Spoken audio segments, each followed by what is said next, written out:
Novel کامل یقین قسط number 15۔ برسوں پہلے شدت سے مانگی گئی ایک دعا جس کے یقین نے مجھے ابلا کر دیا، جس کے پورا ہونے کے انتظار میں نے اپنوں کو کھو دیا۔ اب جب میرے اندر اس کا انتظار اور اس کی چاہ ہی مر گئی ہے تو کیوں اب اسے بار بار میرے سامنے لایا جا رہا ہے؟ یا اللہ، اب کیوں نہیں چاہیے مجھے وہ؟ کیوں وہ شخص گزرتے ہر لمحے کے ساتھ میرے لیے ایک کڑا امتحان بنتا جا رہا ہے؟ اے اللہ، پلیز مجھے مت آزما۔ میں نہیں چاہتی اور نہ ہی چاہوں گی ایسا نہ ہو کہ میں پھر سے اسی کو تجھ سے مانگنے لگوں۔ اسے سیڑھیوں پر بیٹھے خود سے لڑتے بہت دیر ہو چکی تھی اور نیند تو جیسے کچھ دنوں سے جیسے بھولے بھٹکے سے بھی اس کے پاس نہیں گزر رہی تھی۔ باجی، شاذل بھائی کے کوئی دوست آپ سے ملنے آیا ہے، نورین اس کے کمرے کے دروازے کی چوکھٹ پر کھڑے اسے بتا رہی تھی۔ سکین نے سامنے وال پر لگی کلاک کی طرف دیکھا جہاں شام کے 5 بج رہے تھے۔ اس وقت، اور وہ بھی شاذل کا دوست اور مجھ سے ملنے؟ سب خیریت ہو؟ باجی، انہیں میں نے ڈرائنگ میں بٹھا دیا ہے جی۔ نورین جواب طلبی نظروں سے سکین کو دیکھتے ہوئے پھر بولی، تم جاؤ، میں آتی ہوں۔ سکین نے ہاتھ میں پکڑی کتاب پلنگ کی سائڈ والی ٹیبل پر رکھی اور بیڈ سے نیچے اتری۔ وہ ڈرائنگ روم میں جیسے ہی داخل ہوئی، سامنے بیٹھے مثال کو دیکھ کر اس کا سر چکرا گیا۔ آپ یہاں؟ مثال سکین کو دیکھ کر کھڑا ہو چکا تھا۔ کیوں آئے ہو؟ میں تم سے ملنا نہیں چاہتی۔ جانتا ہوں، پر میں تم سے ملنے، تم کو دیکھنے، تم سے باتیں کرنے آیا ہوں۔ اس نے 2 قدم دور کھڑی سکین کی طرف بڑھا کر اپنے اور اس کے درمیان کے فاصلے کو کچھ کم کیا۔ کیوں؟ اس کے منہ سے نکلا۔ اسے سخت غصہ اور پچھتاوا ہوا اپنے بے تکے سوال پر۔ کیونکہ تم اچھی لگتی ہو، تم سے ملنا، تمہیں دیکھنا، تمہیں باتیں کرنا اچھا لگتا ہے، وہ کہہ رہا تھا۔ اس کی نظروں میں اپنے وجود کو قید پاتے محسوس کر کے سکین نے پلکوں کی جھالر کو اٹھا کے اس کی آنکھوں میں دیکھا جہاں محبت اداسی کی چادر اوڑھے ڈری سہمی ایک کونے میں بیٹھی تھی۔ پلیز، میں ہاتھ جوڑتی ہوں آپ کے آگے، آپ چلے جائیں یہاں سے۔ کیوں بار بار میرے ضبط کا امتحان لینے میرے سامنے آ جاتے ہیں؟ وہ چاہ کر بھی اپنا لہجہ سخت نہیں کر پائی تھی۔ میں نے تمہارا 10 سال انتظار کیا ہے، کیا کوئی کسی کا انتظار کر سکتا ہے؟ سلمان بے وقوف اور پاگل کہتا ہے۔ مثال کو اس کا یوں ریئیکٹ کرنا بہت تکلیف دے رہا تھا۔ وہ بے بسی سے بولا، ہر ایک بار یہ سوچ کے دل بھر آیا ہے، اتنی عمر میں کیا کھویا کیا پایا ہے۔ وہ جواب میں کچھ نہ بول پائی۔ چند لمحے دونوں کے درمیان خاموشی بولتی رہی۔ آپ کے دوست نے بالکل ٹھیک کہا۔ دیکھیں، میں نے نہیں کہا تھا آپ کو انتظار کرنے کو، پھر کیوں انتظار کرتے رہے؟ میری شادی ہو چکی ہے، آپ جائیں یہاں سے، شاذل آتے ہی ہوں گے۔ نہیں ہوئی تمہاری شادی؟ نہیں ہو تم کسی کی بیوی؟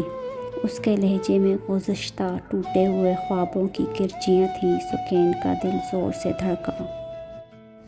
تمہاری شادی صرف مجھ سے ہوگی۔ میں جا رہا ہوں، پر میں تمہارا انتظار کروں گا شہید پارک میں شام 5 بجے، کہہ کر وہ جانے کے لیے مڑا۔ میں نہیں آؤں گی، مت کرنا میرا انتظار، وہ چلائی۔ تم آؤ گی، ایسا میرا یقین ہے، مثال نے مڑ کر جواباً کہا اور باہر کی طرف چل دیا۔ سکین سکتے کی عالم میں سے جاتے ہوئے دیکھتی رہی۔ شہید پارک سکین کے گھر سے تھوڑے ہی فاصلے پر واقع تھا جہاں مثال نے اسے ملنے کو بلایا تھا۔ وہ گیٹ کے پاس ہی اس کے انتظار میں کھڑا تھا۔ مثال نے اسے اپنی طرف آتا دیکھ لیا تھا۔ اس کے ہونٹوں پر مسکراہٹ بکھر گئی۔ بہت پیاری لگ رہی ہو۔ اس کے پاس پہنچنے پر مثال نے ہاتھ میں پکڑا ریڈ روز کا گلاب اس کو پیش کرتے ہوئے پیار سے کہا، نہیں چاہیے مجھے۔ سکین کو اپنی بے بسی پر رونا آ رہا تھا کہ وہ نہ چاہتے ہوئے بھی اس سے ملنے کیوں آ گئی۔ اچھا مت لو، بیٹھ تو جاؤ، مثال نے بینچ کی طرف اشارہ کرتے ہوئے اسے کہا۔ وہ خاموشی سے بینچ کے ایک کونے کی طرف بیٹھ گئی، نظریں جھکائے۔ اس کے بیٹھ جانے کے بعد بینچ کے دوسرے کونے پر وہ بھی بیٹھ گیا۔ چند ثانیے کے بعد وہ گویا ہوا۔ وہ سامنے ایک نیو کپل کو دیکھ رہی ہو جو ایک دوسرے کا ہاتھ تھامے دنیا سے بیگانے اپنی محبت کی دنیا میں مگن چہل قدمی کرتے ہوئے اچھے لگ رہے ہیں۔ مثال نے اس جوڑے سے نگاہیں ہٹا کر سکین پر مرکوز کی جو اسی جوڑے کو دیکھ رہی تھی۔ ایسا ہی میرا بھی ایک سپنا ہے۔ تو میں کیا کر سکتی ہوں؟ سکین نے کندھے اچکاتے ہوئے کہا۔ تو تم کیا کر سکتی ہو؟ وہ سوچنے کی اداکاری کرتے ہوئے زیر لب بڑبڑایا۔ اس لڑکی کو ڈھونڈنے میں میری مدد؟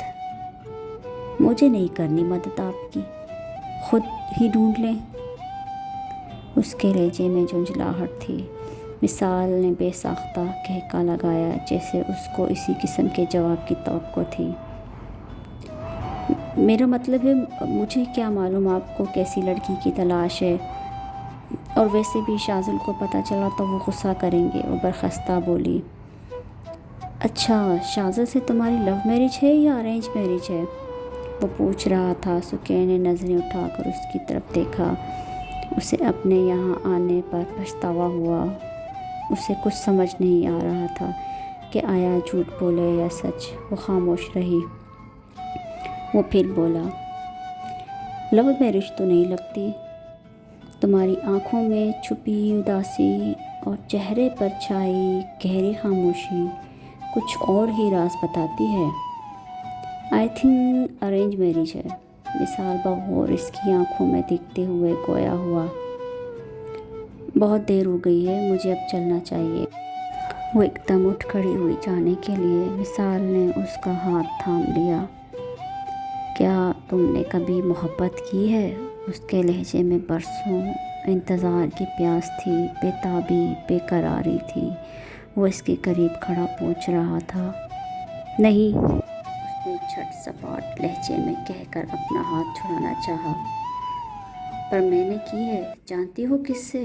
وہ بول رہا تھا اور اس کی آنکھوں کی سطح نم تھی اس کے لہجے کی طرح۔ اس لڑکی سے جسے میں نے 10 سال پہلے ایک کمپیوٹر سینٹر میں دیکھا تھا۔ پہلی نظر میں ہوئی محبت کو میں نہیں مانتا تھا۔ آپ جس بات سے انکاری ہوتے ہیں نا وہی آپ کے ساتھ ہو جاتی ہے۔ تم جانتی ہو میں کس لڑکی کے بارے میں کہہ رہا ہوں؟ جس لمحے سے وہ ڈرتی تھی وہ لمحہ آن پہنچا تھا۔ وہ اس سے اقرار چاہتا تھا۔ سکین نے اپنا ہاتھ چھڑوایا اور تیز تیز قدم اٹھاتی چلنے لگی۔ وہ خود کو اس کے سامنے بے بس محسوس کر رہی تھی۔ میں تمہارے کسی سوال کا جواب دینے کی پابند نہیں ہوں۔ اس کے لہجے میں چڑچڑاپن تھا۔ تمہیں جواب دینا پڑے گا، میرے انتظار کا، میری محبت کا۔ وہ بھی تیز تیز قدم اٹھاتا ہوا اس کے ساتھ چل رہا تھا۔ شام ڈھل چکی تھی اور پارک میں ہر جگہ مصنوعی روشنیاں جگمگا رہی تھیں۔ میں کل تمہارا اسی جگہ انتظار کروں گا، مثال نے گیٹ سے باہر قدم رکھتی سکین کے کان میں سرگوشی کرتے ہوئے کہا تھا۔ کیسے دوست ہو تم؟ میں تم سے ملنے آیا ہوں اور نہ جانے کہاں کی تیاریاں ہیں۔ ویسے خیریت تو ہے نا؟ سلمان جو کافی دیر سے مثال کی تیاریاں دیکھ رہا تھا پوچھ بیٹھا۔ وہ 20 منٹ پہلے ہی آیا تھا اس کے فلیٹ اس سے ملنے۔ سانگ گنگناتا مثال جو کافی دیر سے ڈریسنگ ٹیبل کے سامنے کھڑا اپنے بالوں کو ایک اچھا سا سٹائل دینے میں مصروف تھا، اب ٹیبل پر رکھی مختلف کمپنیز کی پرفیوم سے ایک پرفیوم اٹھا کر خود پر اسپرے کرتے ہوئے بولا، ہاں خیریت ہے۔ مثال کے لبوں کو مسکراہٹ نے چھوا۔ لگ تو نہیں رہا کہ خیریت ہے؟ اتنے دل سے تیار ہوتے تو میں نے تمہیں کبھی نہیں دیکھا۔ وہ کیا ہے نا میرے دوست، اتنے دل سے تیار اس لیے نہیں ہوتے دیکھا کہ نظر لگ جاتی ہے۔ آج اس کے ہونٹوں کی طرح اس کی آنکھیں بھی مسکرا رہی تھیں۔ تم بات مت کماؤ، اس تیاری کے پیچھے جو راز ہے وہ بتاؤ، سلمان نے اس کو خطرناک نظروں سے گھورتے ہوئے کہا۔ ارے یار، حارث سے میٹنگ ہے، وہ انتظار کر رہا ہوگا، نہیں پہنچا تو ناراض ہو جائے گا۔ وصال نے اپنے بائیں ہاتھ میں بندھی گھڑی میں ٹائم دیکھتے ہوئے کہا۔ چلو میں بھی چلتا ہوں تمہارے ساتھ، ذرا دیکھوں تو وہ کون سا خاص دوست ہے تمہارا جس کے لیے اتنی تیاریاں ہوئی ہیں۔ سلمان بھی کھڑا ہوا جانے کے لیے۔ تم مجھ پہ شک کر رہے ہو؟ وصال دبے دبے غصے سے بولا۔ میں کیا کسی لڑکے سے ملنے جا رہا ہوں؟ اچھا غصہ کیوں کھا رہے ہو؟ میں تو مذاق کر رہا تھا۔ جاؤ تم، سلمان نے اس کے غصے کو کم کرنا چاہا۔ جس وقت وہ پارک میں پہنچا شام کے 5 بج چکے تھے۔ گرمیوں کا موسم تھا تو اندھیرا بھی دیر سے ہوتا تھا۔ آج وہ بہت خوش تھا، اسے یقین تھا وہ آج بھی ضرور آئے گی۔ روز کی طرح پارک میں آج بھی کافی چہل پہل تھی۔ دور سامنے بینچ پر آج بھی وہ نیو کپل موجود تھا۔ وہ جھولوں والا پارک تھا اور بچے جھولے کھا رہے تھے۔ وہ نیو کپل آج بھی چہل قدمی کر رہا تھا، ایک دوسرے کا ہاتھ تھامے۔ دور مسجد سے ہلکی ہلکی عصر کی اذان کی آواز آ رہی تھی۔ کیا مثال کی کوششیں سکین کو منانے کی رنگ لے آئیں گی؟ کیا سکین مان جائے گی مثال کے لیے، اس کے پیار کے لیے؟ قسط نمبر 16 ضرور سنیے گا، انتظار کیجیے گا۔ کہانی اچھی لگی تو کمنٹ ضرور کیجیے گا۔ شکریہ۔